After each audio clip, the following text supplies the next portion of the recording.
రాష్ట్రంలో ఉన్న ముస్లిం సోదరులందరూ నేరుగా బీజేపీకి ఓటు వేయాలి.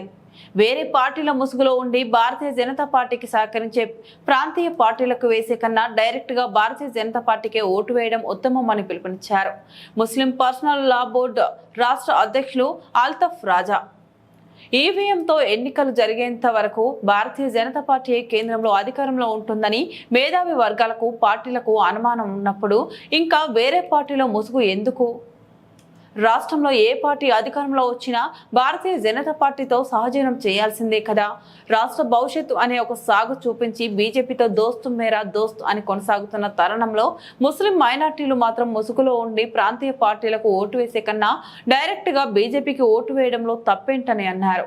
కాంగ్రెస్ పార్టీ అధికారంలో సుభిక్షంగా ఉన్నవారే కాంగ్రెస్ పార్టీకి వెన్నుపోటు పొడిచి కాంగ్రెస్ పార్టీ కనీసం ప్రతిపక్ష హోదా కూడా లేకుండా అసెంబ్లీలో ఒక స్థానం గెలవకుండా చేసిన తరుణంలో ముస్లిం మైనార్టీలు ఎటు వెళ్లలేని పరిస్థితిలో అయోమయంలో ఉండడం కన్నా బీజేపీ పార్టీలో ఎక్కువ శాతం ముస్లిం మైనార్టీలు మీరు చేరిన శాతాన్ని చూసి భరించలేని మతం ముసుగులో ఉన్న అరాచక శక్తులు వాళ్ళ ఆటలు కొనసాగక బీజేపీ పార్టీ వదిలి వెళ్లడం ఖాయమని అన్నారు.